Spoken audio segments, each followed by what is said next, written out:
తిరుమలేసుని తొలి గడపైన కడపలో ఈ తెలుగుదేశం పార్టీ పెద్ద పండుగ మహానాడు 2025 జరగడం అనేది మనకు మన నాయకులు ఇచ్చిన కడప జిల్లా వాసులకు ఇచ్చిన గౌరవంగా ఈ సందర్భంగా గుర్తు చేసుకుంటున్నాము।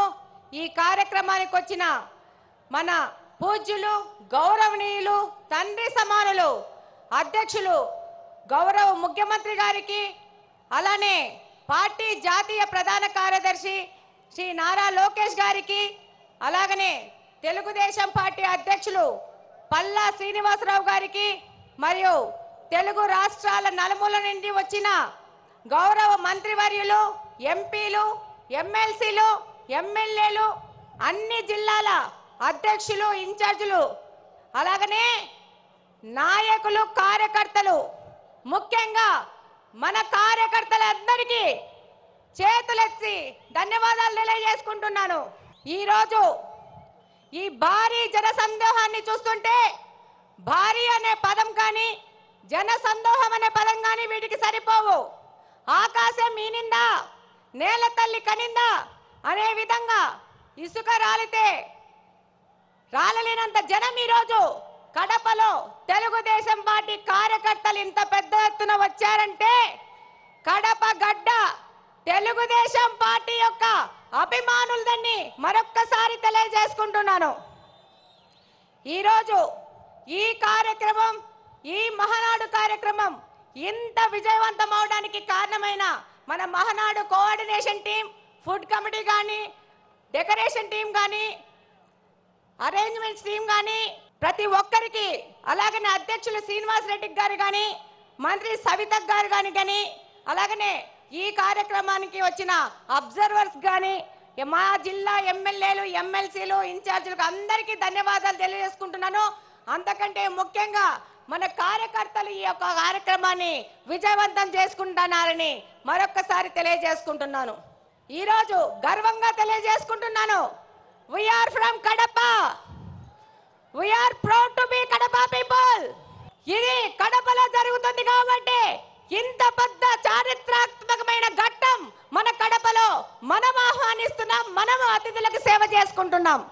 ఈరోజు ప్రతి ఒక్కరికి ఈ కార్యక్రమంలో అరేంజ్మెంట్ చేసి శభాస్ అనిపించుకున్నామంటే అది కడప జిల్లాలో ఉన్న తెలుగుదేశం పార్టీ అంటే 43 సంవత్సరాల తెలుగుదేశం పార్టీ చరిత్రలో మొట్టమొదటిసారి మహానాడును ఈసారి మన అధ్యక్షులు మాన్య శ్రీ నారా చంద్రబాబు నాయుడు గారు అలాగనే మన జాతీయ ప్రధాన కార్యదర్శి గారు నారా లోకేష్ గారు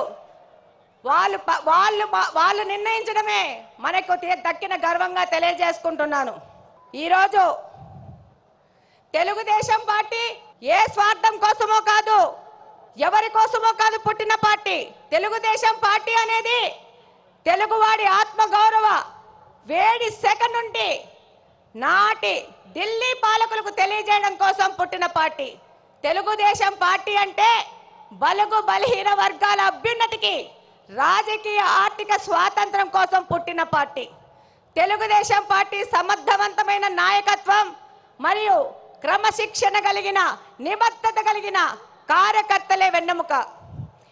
ఏ రంగంలో కానీ తక్కువ కానీ తెలుగువాడి ఆత్మ గౌరవ ప్రతీక మన తెలుగుదేశం పార్టీ। తెల్లవారి నుంచి మనకు స్వాతంత్రం తేవడానికి గాంధీ మహాత్ముడు పుడితే తెలుగువారి ఆత్మ గౌరవాన్ని కోసం పుట్టిన వారు విశ్వవిఖ్యాత నట సార్వభౌమ స్వర్గీయ అన్న ఎన్టీఆర్ గారు। రాష్ట్రంలో మొట్టమొదటిసారి వృద్ధాప్య వికలాంగుల పెన్షన్లు ఇచ్చిన వితంతు పింఛన్లు ఇచ్చిన దీన బాంధవుడు మన అన్న ఎన్టీఆర్ గారు అయితే అదే పింఛన్లు ఈరోజు 4,000 నుంచి 15,000 వరకు పెంచిన ఘనత మన ముఖ్యమంత్రి శ్రీ నారా చంద్రబాబు నాయుడు గారిది। ఈ దేశంలో ఆడపిల్లలకి ఆస్తిలో హక్కు కల్పిస్తే ఎన్టీఆర్ గారు మహిళా సాధికారత మరియు వారి ఆర్థిక స్వాతంత్రానికై కృషి చేస్తున్నారు మన నాయకులు శ్రీ నారా చంద్రబాబు నాయుడు గారు। రాయలసీమ ప్రయోజనాల కోసం అన్న ఎన్టీఆర్ గారు తెలుగు గంగ ప్రాజెక్ట్ నిర్మిస్తే మన Nara Chandrababu Naidu garu SRBC HNS GNSS KC canal modernisation చేసి వాటి సాగునీటి తాగునీటి ప్రాజెక్టులను ప్రారంభించి లక్షలాది మంది రాయలసీమ ప్రజల దాహార్తిని తీరుస్తున్నారు. మన ప్రియతమ నాయకుడు నారా చంద్రబాబు నాయుడు గారు ఎన్టీఆర్ ఆశయాలను, ఆదర్శాలను, సిద్ధాంతాలను ముందుకు తీసుకెళ్తూనే పరిపాలనలో, సంక్షేమంలో కానీ, అభివృద్ధిలో కానీ ఆయన తీసుకొచ్చిన సంస్కరణలు ఈ దేశంలో మరెవ్వరూ తీసుకురాలేదనడానికి సందేహమే లేదు. చంద్రబాబు నాయుడు గారంటే క్రమశిక్షణ, పట్టుదల, అంకుటిత దీక్ష, నేర్పు, ఓర్పు కలిగిన నాయకుడిగా ప్రపంచ దేశాలు అవసరాలను, సంక్షోభాలను అవకాశాలుగా మార్చి విజనరీ లీడర్గా ప్రపంచమంతా ఈరోజు కీర్తిస్తున్నది.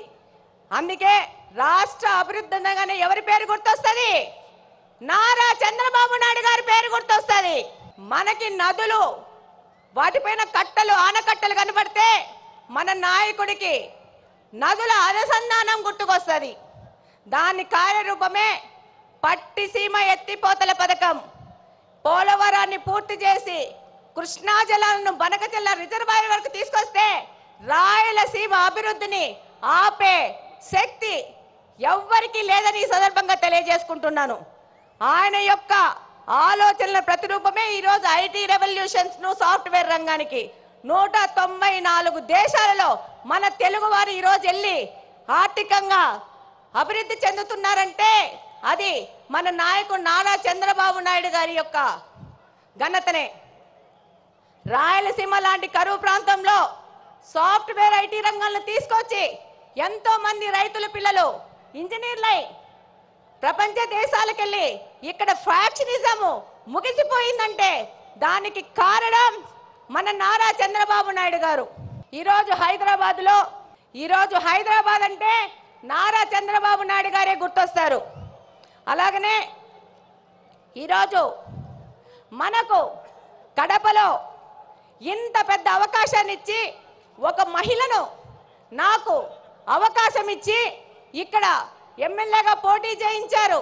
దానికంతకు ముఖ్య కారణం శ్రీ నారా చంద్రబాబు నాయుడు గారు, నారా లోకేష్ గారు. ఈరోజు మన నారా లోకేష్ గారు 1 కోటి మంది సభ్యత్వాలను చేసుకొని వాళ్ళకు ఇన్సూరెన్స్ అని ఏదైనా ప్రమాదం జరిగితే 5 లక్షల బీమా వాళ్ళకు వచ్చే విధంగా చేశారంటే భారతదేశంలోని ఏ పార్టీ కూడా ఈ విధమైన కార్యక్రమం చేయలేదు. అది తెలుగుదేశం పార్టీ వంతైంది. ఈరోజు తెలుగుదేశం పార్టీ తరఫున నన్ను నిలబడితే ఏం మాట్లాడినారు? గంగిరెద్దు అన్నారు, బుడబొక్కలు అన్నారు, నీ ఇంటికి వస్తామన్నారు. ఒక్కసారి ట్రై చేసి చూడండి. బుడ్డా వెంగళరెడ్డి ఇంటి ఆడబిడ్డని ఇంటికి రిటర్న్ వీల్ చైర్లో పోతారు. ఈ సందర్భంగా తెలియజేస్తున్నాను, ఎవరే గాని తెలుగుదేశం కార్యకర్తని టచ్ చేసి చూడండి, అదే వారి చివరి తప్పైపోతుంది. శ్రీ నారా చంద్రబాబు నాయుడు గారి ఆశయాలతో ఇక్కడ ఎమ్మెల్యేగా గెలిచి మీ అందరికీ తెలుసు. ఈరోజు పులివెందుల ఎమ్మెల్యే 2 సార్లు ప్రచారానికి వచ్చాడు. రెండవసారి మా ఎమ్మెల్యేని చూడొద్దండి, నన్ను చూసి ఓట్లేయండి అన్నారు. కానీ మా తెలుగుదేశంలో పార్టీలోని కార్యకర్తలు, నాయకులు, మన ప్రజలు అది తిరస్కరించి తెలుగుదేశం పార్టీకి ఓటేశారంటే మీరందరూ 2 ఎమ్మెల్యేలను ఓడగొచ్చినారు కడప నియోజకవర్గం నుంచి. ఈరోజు మన నాయకుడు చంద్రబాబు నాయుడు గారి ఆశయాల ప్రకారము ఆయన దగ్గరికి కడప నియోజకవర్గ అభివృద్ధి కోసం పలుసార్లు పోతున్నాం. ఆర్థిక పరిస్థితి ఇబ్బంది ఉన్నా కూడా సార్ని ఇబ్బంది పెడుతూ కడప నియోజకవర్గం విషయము ప్రతి ఒక్కసారి తీసుకెళ్తున్నాం. దాని ఫలితంగానే ఈరోజు స్ట్రాంగ్ వాటర్ డ్రైన్స్ 70 కోట్ల రూపాయలకి, ఫుట్ ఓవర్ బ్రిడ్జ్లు 20 కోట్ల రూపాయలకి శాంక్షన్ చేసి మేము మేనిఫెస్టోలో చేసిన వాగ్దానాన్ని, ఒక ఆడపిల్ల చేసిన వాగ్దానాన్ని నిలబెట్టుకునే విధంగా మన నాయకులు మనకు గౌరవం ఇచ్చినారు. ఈరోజు మన నాయకుల ఆశీస్సుల ప్రకారము మన కడప స్వచ్ఛ కడప అనే ప్రోగ్రాన్ని కడపలోని ప్రతి ఒక్క తెలుగుదేశం నాయకుడు, కార్యకర్త వారానికి 2 రోజులు 6 గంటల నుంచి 9 గంటల వరకు కడప నియోజకవర్గ అభివృద్ధి కోసం తిరుగుతున్నారంటే అది మన నారా చంద్రబాబు నాయుడు గారి స్వచ్ఛాంధ్ర ముందుకు తీసుకుపోయే విధంగా మన కడపను కూడా స్వచ్ఛ కడప చేసుకోవాలని మా తెలుగుదేశం కార్యకర్తలు పాటుపడుతున్నారు. ఈరోజు ఎన్నో దశాబ్దాలుగా కడపలోని బుగ్గంగా ప్రాజెక్టుని నిర్లక్ష్యం చేసి దాన్ని పిచ్చి మొక్కలకు పందులకు అపరిశుభ్రానికి నిలవుగా మార్చిన ఈ వ్యక్తులు ఈరోజు తెలుగుదేశం పార్టీ అధికారంలోకి రాగానే ఆ ప్రాంతాన్ని గంజాయి సేవించే వారికి అడ్డగా మారిస్తే దాన్ని కంప్లీట్గా క్లీన్ చేసి రేపు జూన్ 21వ తేదీ జరిగే నేషనల్ యోగా డే బుగ్గంగా ప్రాజెక్టులో మ్యాట్ వేసుకొని చేస్తామని సందర్భంగా తెలియజేసుకుంటున్నాను. అలాగనే ఈ యొక్క మహానాడు సందర్భంగా మన ముఖ్యమంత్రి గారికి చిన్న విజ్ఞప్తి. మా ఊర్లో దేవుని కడప టెంపుల్ ఉంది అన్న, దాన్ని తప్పకుండా పర్యాటక రంగంగా అభివృద్ధి చేసి కడపకు తలమానికంగా చేయాల్సిన అవసరం ఎంతగానో ఉంది. బుగ్గంగ చెరువును డెవలప్ చేసుకోవాల్సిన అవసరం ఉంది. అలాగనే మాకు మంచినీళ్ళ సమస్య చాలా ఉంది. Kadapa town, Kadapa head quarters 20 సంవత్సరాల నుంచి ఒకటే పార్టీ అధికారంలోకి ఉంది, కానీ పూర్తిగా నిర్లక్ష్యం చేశారు.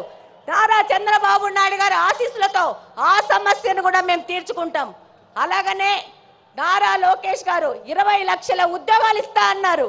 అందులో భాగంగా కడప హెడ్ క్వార్టర్స్ లో మెగా జాబ్ వేళ ఏర్పాటు చేసి 2500 మందికి స్థానికంగా బహుళజాతి కంపెనీల్లో ఉద్యోగాలు ఇప్పించినాం.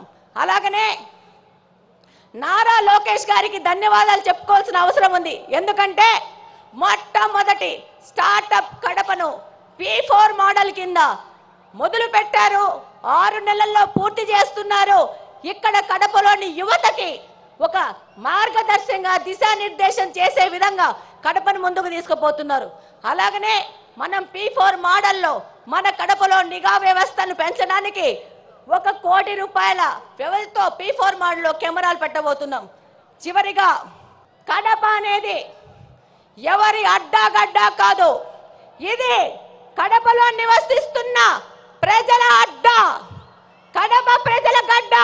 తెలుగుదేశం పార్టీ ఇందాకనే మీరు చూసింటారు, దాదాపు 15 మంది నాయకులు తెలుగుదేశం పార్టీ నాయకులు నిలబడ్డారు. మేమందరం తెలుగుదేశం పార్టీ కార్యకర్తలను ప్రజల దగ్గరికి తీసుకుపోయి వాళ్ళ ద్వారా మా ద్వారా ప్రజాసేవ చేస్తూ ఇది ప్రజల అడ్డా అని తెలియజేస్తున్నాం. అలాగనే నాకు ఈ మహావేదికలో మాట్లాడే అవకాశం కల్పించిన ప్రతి ఒక్కరికి ధన్యవాదాలు తెలియజేసుకుంటూ సెలవు తీసుకుంటున్నాను. జై హింద్, జై తెలుగుదేశం.